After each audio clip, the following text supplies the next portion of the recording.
നമസ്കാരം. അന്ന സെബാസ്റ്റ്യൻ എന്ന യുവതിയുടെ മരണം വലിയ വിവാദമായിരിക്കുകയാണ്. കേന്ദ്ര സർക്കാർ അതിലിപ്പോൾ ഇടപെട്ടിട്ടുണ്ട്. അന്ന സെബാസ്റ്റ്യൻ മരിക്കുന്നത് കഴിഞ്ഞ ജൂലൈ മാസം 20-ാം തീയതിയാണ്. ഹൃദയാഘാതമാണ് മരണകാരണം. അന്ന സെബാസ്റ്റ്യൻ ജോലി ചെയ്തിരുന്നത് പൂനെയിലാണ്. ഏണസ്റ്റ് ആൻഡ് യങ് എന്ന സ്ഥാപനത്തിലായിരുന്നു. ചാർട്ടേഡ് അക്കൗണ്ടൻ്റാണ്. അവിടെ ഏതാണ്ട് 4 മാസമായിട്ട് ജോലി ചെയ്തുകൊണ്ടിരുന്ന അന്ന ജൂലൈ മാസം 20-ാം തീയതി ഹൃദയാഘാതം മൂലം മരണപ്പെട്ടു. ഇപ്പോൾ ഇത് വിവാദമായിട്ട് മാറിയത് അന്നയുടെ അമ്മ ഇതുമായിട്ട് ബന്ധപ്പെട്ട് കമ്പനിക്ക്, അതായത് ഏണസ്റ്റ് ആൻഡ് യങ്ങിന് ഒരു കത്ത് എഴുതിയതിന് ശേഷമാണ്. ആ കത്ത് പരസ്യമായി സോഷ്യൽ മീഡിയ, മറ്റു മാധ്യമങ്ങളൊക്കെ അത് ഏറ്റുപിടിച്ചു. ഇപ്പോൾ അത് വലിയ വിവാദമായിട്ട് മാറിയിരിക്കുകയാണ്. ആ കത്തിൽ അന്നയുടെ അമ്മ ആരോപിക്കുന്നത് ജോലിസ്ഥലത്തെ അമിതമായ സമ്മർദ്ദം മൂലം അല്ലെങ്കിൽ അമിതമായ ജോലിഭാരം മൂലമാണ് തൻ്റെ മകൾ മരിച്ചത് എന്നാണ്. എന്നാൽ ഇതുമായിട്ട് ബന്ധപ്പെട്ട് കമ്പനിയുടെ ചെയർമാൻ പ്രതികരിച്ചത് അന്നെ ഒരിക്കലും ജോലി സമ്മർദ്ദം മൂലമല്ല മരിച്ചത്. അവർ പറയുന്നത് ഏതാണ്ട് 1 ലക്ഷത്തോളം ആൾക്കാർക്ക് ഞങ്ങൾ ജോലി കൊടുത്തിട്ടുണ്ട്. 1 ലക്ഷത്തോളം ആൾക്കാർ ജോലി ചെയ്യുന്ന വളരെ വലിയൊരു സ്ഥാപനമാണ് ഏണസ്റ്റ് ആൻഡ് യങ്. ഒരു അക്കൗണ്ടിങ് സ്ഥാപനമാണ്, അന്താരാഷ്ട്ര സ്ഥാപനമാണ്. അപ്പോൾ അവർ പറയുന്നത് ഇവിടെ ജോലി ചെയ്യുന്ന എല്ലാ ആൾക്കാർക്കും ജോലിഭാരമുണ്ട്. ഒരാൾ മാത്രമല്ല അധികമായിട്ട് ജോലി ചെയ്യുന്നത്.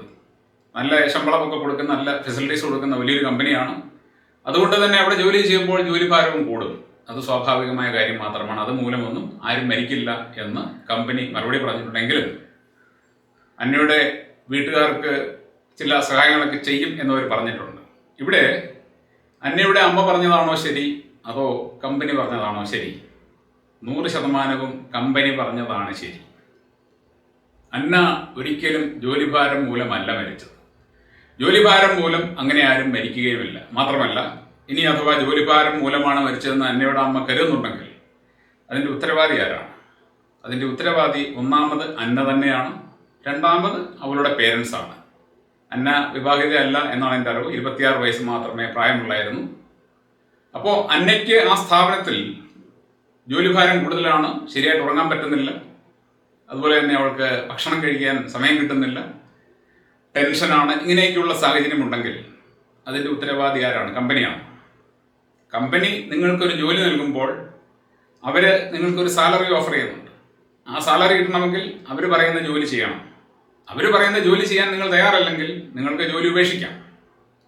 ഞാനിത് പറയുമ്പോൾ അന്നയുടെ അതേ പ്രായമുള്ള ഒരു മകൾ എനിക്കുമുണ്ട്. 26 വയസ്സ് കൃത്യമായിട്ട് പ്രായമുള്ള ഒരു മകൾ എനിക്കുണ്ട്. അവളും ഒരു അക്കൗണ്ടിങ് സ്ഥാപനത്തിലാണ് ജോലി ചെയ്യുന്നത്. കൊച്ചിയിലാണ്, സെസ്സിലാണ് ജോലി ചെയ്യുന്നത്. ഞാൻ അവളോട് ജോലിക്ക് കയറാൻ നേരം പറഞ്ഞത്, നിനക്ക് ചെയ്യുന്ന ജോലി ആസ്വദിച്ച് ചെയ്യാൻ പറ്റുന്നില്ല എന്നുണ്ടെങ്കിൽ പിന്നെ രണ്ടാമതൊന്നും ആലോചിക്കരുത്, അപ്പോഴേ ജോലി വിടണം. നമ്മൾ ഏതെങ്കിലും ഒരു സ്ഥാപനം കണ്ടുകൊണ്ടോ അല്ലെങ്കിൽ ഏതെങ്കിലും ഒരു കമ്പനിയിലെ ജോലി കണ്ടുകൊണ്ടോ ഒന്നുമല്ല ജനിക്കുന്നത്. നമുക്ക് ഏത് ജോലിയായാലും ശരി, അത് ആസ്വദിക്കാൻ പറ്റുന്നില്ല എന്നുണ്ടെങ്കിൽ, നമുക്കത് ഇഷ്ടപ്പെടാൻ പറ്റുന്നില്ല എന്നുണ്ടെങ്കിൽ നമ്മൾ തിരിച്ചറിയണം, നമ്മൾ ജീവിക്കാൻ വേണ്ടിയാണ് ജോലി ചെയ്യുന്നത്, അല്ലാതെ ജോലി ചെയ്യാൻ വേണ്ടിയല്ല ജീവിക്കുന്നത്. പക്ഷെ നമ്മൾ ഏതെങ്കിലും ജോലിക്ക് കയറുമ്പോൾ അവിടുത്തെ ഉത്തരവാദിത്തം ശരിയായിട്ട് നിറവേറ്റാൻ കടപ്പെട്ടവരാണ്. പട്ടാളത്തിൽ ജോലി കയറിയിട്ട് എനിക്ക് യുദ്ധത്തിൽ പോകാൻ പറ്റില്ല എന്നൊരാൾ പറഞ്ഞാൽ, എൻ്റെ ജീവൻ നഷ്ടപ്പെട്ടേക്കും, അതുകൊണ്ട് എനിക്ക് പറ്റില്ല എന്ന് പറഞ്ഞാൽ വല്ല അർത്ഥവുമുണ്ടോ? പോലീസിൽ ജോലി കയറിയിട്ട് എനിക്ക് കള്ളന്മാരെ കണ്ട പേടിയാണ് എന്ന് പറഞ്ഞു കഴിഞ്ഞാൽ അവനോട് ജോലി ചെയ്യാൻ പറ്റും? അപ്പോൾ നമ്മൾ ചെയ്യുന്ന ഏത് ജോലിയായാലും ശരി, അവിടെ അധ്വാനിക്കേണ്ടി വരും. അധ്വാനിക്കാൻ മനസ്സുള്ളവർ മാത്രമേ ജോലിക്ക് പോവുകയുള്ളൂ. അവിടെ ചെന്നിട്ട് അധ്വാനിച്ചിട്ടും നമുക്ക് വേണ്ടത്ര ശമ്പളം കിട്ടുന്നില്ല, അല്ലെങ്കിൽ നമുക്ക് മറ്റു ചില പ്രശ്നങ്ങളുണ്ടെങ്കിൽ ജോലി വിടണം. അപ്പോൾ ജോലി വിടാൻ അന്ന ശ്രമിച്ചില്ല. വീട്ടുകാരും അവരോട് ജോലി വിടാൻ പറഞ്ഞിട്ടില്ല എന്നാണ് ഞാൻ മനസ്സിലാക്കുന്നത്. അങ്ങനെ പറഞ്ഞു എന്ന് അവളുടെ അമ്മ പറയുന്നുണ്ടെങ്കിൽ ആ പറച്ചിലിന് ഒരു വലിയ കരുത്തൊന്നും ഉണ്ടായിരുന്നില്ല. നീ ഇഷ്ടമില്ലെങ്കിൽ വിട്ടേക്കൂ എന്നോ മറ്റോ ഒന്ന് പറഞ്ഞു കാണും. അപ്പോൾ അന്ന മരിച്ചത് ജോലിഭാരം മൂലമാണെങ്കിൽ അതിൻ്റെ ഉത്തരവാദി അവൾ മാത്രമാണ്. പക്ഷെ ഒരിക്കലും അന്ന ജോലിഭാരം മൂലമല്ല മരിച്ചത്. അന്നയ്ക്ക് ജൂലൈ മാസം 6-ാം തീയതി, അതായത് അവരുടെ ചാർട്ടേഡ് അക്കൗണ്ടൻസിയുടെ കോൺവൊക്കേഷൻ നടക്കുന്ന സമയത്ത് പേരൻസിനെ കൊച്ചിയിൽ നിന്ന് അങ്ങോട്ട് വിളിച്ചിരുന്നു. അവൾ തന്നെയാണ് ഫ്ലൈറ്റ് ടിക്കറ്റ് ഒക്കെ എടുത്ത് കൊടുത്തത്. അച്ഛനും അമ്മയും വളരെ സന്തോഷത്തോടെ മകളുടെ കോൺവൊക്കേഷനിൽ പങ്കെടുക്കാനായിട്ട് അവിടെ പോയി. ആ സമയത്ത് അവൾക്ക് നെഞ്ചുവേദന അനുഭവപ്പെട്ടു, നെഞ്ചിനൊരു മുറുക്കം പോലെ തോന്നി. അവിടെയുള്ള ഒരു കാർഡിയോളജിസ്റ്റിനെ കൊണ്ട് കാണിച്ചു. അദ്ദേഹം പരിശോധിച്ചപ്പോൾ അവൾക്ക് യാതൊരു കുഴപ്പമില്ല, ഹൃദ്രോഗമില്ല, ഹൃദയ സംബന്ധമായ യാതൊരു പ്രശ്നവും അന്നയ്ക്കില്ല എന്ന് കാർഡിയോളജിസ്റ്റ് അവരോട് പറഞ്ഞു. മരിക്കുന്നതിന് കൃത്യം 14 ദിവസം മുമ്പാണ് ഇത് സംഭവിക്കുന്നത്. അപ്പോൾ ഹൃദ്രോഗമില്ലാത്ത അന്നയാണ് ജൂലൈ മാസം 20-ാം തീയതി ഹൃദയാഘാതം മൂലം മരിച്ചത്. അന്നയ്ക്ക് എങ്ങനെയാണ് ഹൃദയാഘാതം ഉണ്ടായത്? അന്നയ്ക്ക് എങ്ങനെയാണ് ഹൃദയാഘാതം ഉണ്ടായതെന്ന് അന്നയുടെ മാതാപിതാക്കൾ ചിന്തിക്കുന്നുണ്ടെങ്കിൽ ഞാനിപ്പോൾ കാണിക്കുന്ന ഈ യുവാവിനെ നിങ്ങളൊന്ന് കാണുക. അദ്ദേഹം കോടീശ്വരനിലൊക്കെ നമ്മുടെ പോയതാണ്. പക്ഷെ എനിക്ക് ഏറ്റവും ഇഷ്ടപ്പെട്ട ഡയലോഗ്, എന്നെ കൂടുതൽ എനർജറ്റിക് ആകുന്ന ഒരു ക്ലാസ് റൂമിൽ ഒരു അലമ്പനായി മാറുന്നതിന്റെ ഒരു പ്രധാനപ്പെട്ട കാരണം, സോക്കോൾഡ് അലമ്പൻ. അദ്ദേഹം പറഞ്ഞു, നമ്മള് മരിക്കുന്നതിന് ഈ ലോകത്തെ ഏറ്റവും സമ്പന്നമായ സ്ഥലം ഏതാന്ന് അദ്ദേഹം അവതരിപ്പിച്ചിട്ടുണ്ട്. ഒരുപക്ഷെ കണ്ടു കാണുമായിരിക്കും. അദ്ദേഹത്തിന്റെ മറുപടി അത് നമ്മുടെ എണ്ണപ്പാടങ്ങളല്ല, പല സ്ഥലങ്ങളുമല്ല, മറിച്ച് സിമിത്തേരിയാണ്. കേട്ടിട്ടുണ്ടായിരിക്കാം. ആ സിമിത്തേരിയിൽ ഒരുപാട് ആശയങ്ങളുമായിട്ട് വന്ന് ഇതൊന്നും നടപ്പിലാക്കാൻ പറ്റാതെ, പങ്കുവയ്ക്കാൻ പറ്റാതെ, പറയാൻ പറ്റാതെ, അതിസമ്പന്നമായ ചിന്ത കൊണ്ടും ബുദ്ധി സാമർഥ്യം കൊണ്ടും ആളുകൾ അവിടെ കിടക്കുന്ന സ്ഥലമാണ് സിമിത്തേരി. അവിടെയാണ് ഏറ്റവും സമ്പന്നം.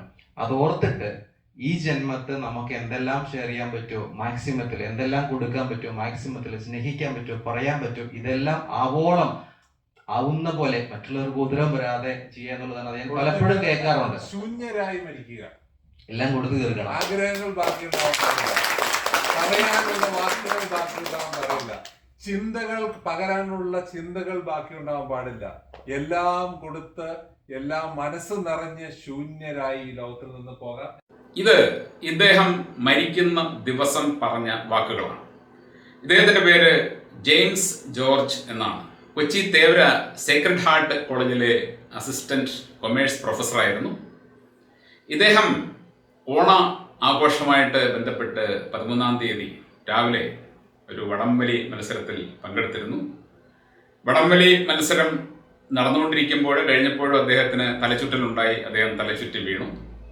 തുടർന്ന് അദ്ദേഹത്തെ അവിടെ തന്നെയുള്ള ക്ലിനിക്കിൽ കൊണ്ടുപോയി പരിശോധിച്ചപ്പോൾ അദ്ദേഹത്തിന് ഈ പറഞ്ഞതുപോലെ കുഴപ്പമൊന്നുമില്ല. പക്ഷേ അത് കഴിഞ്ഞൊരു 15 മിനിറ്റ് കഴിഞ്ഞപ്പോൾ വീണ്ടും അദ്ദേഹം തലകറങ്ങി വീണു. തുടർന്ന് അദ്ദേഹത്തെ എറണാകുളം മെഡിക്കൽ ട്രസ്റ്റ് ആശുപത്രിയിൽ എത്തിച്ചു. ഡോക്ടർമാർ 1.5 മണിക്കൂർ കിണഞ്ഞ് പരിശ്രമിച്ചിട്ടും ജീവൻ രക്ഷിക്കാൻ സാധിച്ചില്ല. ജെയിംസ് ജോർജ് മരണത്തിന് കീഴടങ്ങി. ഹാർട്ട് അറ്റാക്കാണ്. 38 വയസ്സ് മാത്രം പ്രായമുള്ള ആരോഗ്യവാനായ യുവാവ്. കുറച്ച് മുമ്പ് അദ്ദേഹത്തെ പരിശോധിച്ചപ്പോൾ അദ്ദേഹത്തിന് യാതൊരു കുഴപ്പവും ഉണ്ടായിരുന്നില്ല. അന്നേ 2 ആഴ്ച മുമ്പ് കാർഡിയോളജിസ്റ്റ് പരിശോധിച്ചപ്പോഴും അവൾക്ക് ഹൃദ്രോഗമോ മറ്റു കുഴപ്പങ്ങളോ ഉണ്ടായിരുന്നില്ല. ഈ 2 പേരും എങ്ങനെയാണ് പിന്നെ മരിച്ചത്? ഈ 2 പേരുടെയും മരണത്തിൽ സമാനതകളുണ്ട്. ഈ 2 പേരുടെ മരണത്തിൽ മാത്രമല്ല സമാനതകൾ. നിങ്ങൾ പത്രമെടുത്ത് നോക്കിക്കഴിഞ്ഞാൽ എല്ലാ ദിവസവും നമ്മുടെ രാജ്യത്ത് നിരവധി യുവാക്കൾ കുഴഞ്ഞു വീണ് മരിക്കുന്നുണ്ട്. ഇതേക്കുറിച്ച് മുമ്പ് ഞാൻ പലവട്ടം വീഡിയോ ചെയ്തതാണ്. ഈ യുവാക്കളുടെ കുഴഞ്ഞു വീണ മരണത്തിനുള്ള ഒരു കോമൺ ഫാക്ടർ നമ്മൾ അവഗണിച്ചു കളയുകയാണ്. ഒരാൾക്ക് നിപ്പ ബാധിച്ചാൽ, അല്ലെങ്കിൽ മങ്കി പോക്സ് എന്ന് പറയുന്ന ഒരു നിസ്സാര രോഗം ബാധിച്ചാൽ അത് വളരെ വലിയ വാർത്തയാവുകയും അതിന് പിന്നാലെ ഉന്നതതല യോഗമൊക്കെ നടത്തുകയും ചെയ്യുന്ന ഇവിടുത്തെ ആരോഗ്യമന്ത്രി നിരവധി യുവാക്കൾ കുഴഞ്ഞു വീണ് മരിച്ചിട്ടും അവരിത് കണ്ടതായിട്ട് പോലും നടിക്കുന്നില്ല. അവർക്ക് കണ്ടതായിട്ട് നടിക്കാൻ പറ്റില്ല. കാരണം ഇതിന്റെ പിന്നിലുള്ള കോമൺ ഫാക്ടർ നമ്മളെ സംബന്ധിച്ച് നമുക്ക് വ്യക്തമായിട്ടറിയാം. കുറച്ചു കാലം മുമ്പ്, ഒരു 3 കൊല്ലം മുമ്പ് ഇവിടെ നടന്ന തട്ടിപ്പ് മഹാമാരിക്ക് വേണ്ടി കൊടുത്ത കുത്തിവെപ്പ് മൂലമാണ്. ഇതൊരു ഊഹമോ അല്ലെങ്കിൽ ഒരു അനുമാനമോ ഒന്നുമല്ല. കോവിഷീൽഡ് കമ്പനിയുടെ ഫാക്ട് ഷീറ്റിൽ വളരെ വ്യക്തമായിട്ട് എഴുതി വെച്ചിട്ടുണ്ട്. അതായത് ഈ കുത്തിവെപ്പ് എടുക്കുന്ന ആൾക്കാരിൽ വിരളമായിട്ടാണെങ്കിലും രക്തം കട്ട പിടിക്കും. ഇതേ കുത്തിവെപ്പ് ഉണ്ടാക്കുന്ന UK-യിലെ ആസ്ട്രാസെനക കമ്പനി, അവിടെ ഇതുമായിട്ട് ബന്ധപ്പെട്ട് ഹൈക്കോടതിയിൽ ഒരു കേസ് വന്നപ്പോൾ കൊടുത്ത സത്യവാങ്മൂലത്തിലും ഇത് തന്നെ പറഞ്ഞു. ഇതെടുക്കുന്ന ആൾക്കാരിൽ വിരളമായിട്ട് രക്തം കട്ട പിടിക്കാനുള്ള സാധ്യതയുണ്ട്. രക്തം കട്ട പിടിച്ചു കഴിഞ്ഞാൽ എന്ത് സംഭവിക്കും? ഹൃദയാഘാതം ഉണ്ടാകും, ആൾ കുഴഞ്ഞു വീഴും, മരിച്ചു പോകും. പല കേസുകളിലും ആൾക്കാർ മരിച്ചു പോകും. അപ്പോൾ ഇങ്ങനെ ഒരു കുത്തിവെപ്പ് എടുത്തിട്ടുണ്ടെങ്കിൽ ആ കുത്തിവെപ്പിന്റെ സാധ്യത എന്ന് പറയുന്നത് വർഷങ്ങളോളം രക്തത്തിൽ നിലനിൽക്കുന്ന ഒന്നാണ്. അതെപ്പോഴാണ് ഒരു കട്ടയായിട്ട് രൂപപ്പെടുന്നത് എന്ന് ഒരാൾക്കും പറയാൻ പറ്റില്ല. അപ്പോൾ ഇങ്ങനെ ഒരു സാഹചര്യം വിരളമായിട്ട് ആണെങ്കിലും ഉണ്ട് എന്ന് അവർ പറയുമ്പോൾ ഈ വിരളം എന്ന് പറയുന്നതിൻ്റെ അർത്ഥം എന്താണ്, അല്ലെങ്കിൽ നമുക്കതിനെ എങ്ങനെയാണ് നിർവചിക്കാൻ സാധിക്കുക? വിരളം എന്ന് പറയുന്നത് അവരെ സംബന്ധിച്ച് ചിലപ്പോൾ 1,00,000-1000 വിരളമായിരിക്കും, 1 കോടിയിൽ 10,000 വിരളമായിരിക്കും. പക്ഷെ നമ്മളെ സംബന്ധിച്ച് 1 കോടിയിൽ ഒരാളാണെങ്കിൽ പോലും ആ ഒരാൾ നമുക്ക് വേണ്ടപ്പെട്ട ആളാണെങ്കിൽ അത് വിരളമായിട്ട് തോന്നില്ല. അപ്പോൾ ഈ വിരളം എന്ന് പറയുന്ന വാക്ക് അത് എത്ര ശതമാനമാണ് നിങ്ങൾ ഉദ്ദേശിക്കുന്നത് ചോദിച്ചു കഴിഞ്ഞാൽ കൃത്യമായിട്ട് അവർ പറയില്ല. അഥവാ പറഞ്ഞാൽ പോലും അവർ പറയും 1,00,000-1, 2,00,000-1 അങ്ങനെയൊക്കെ പറയുകയുള്ളൂ.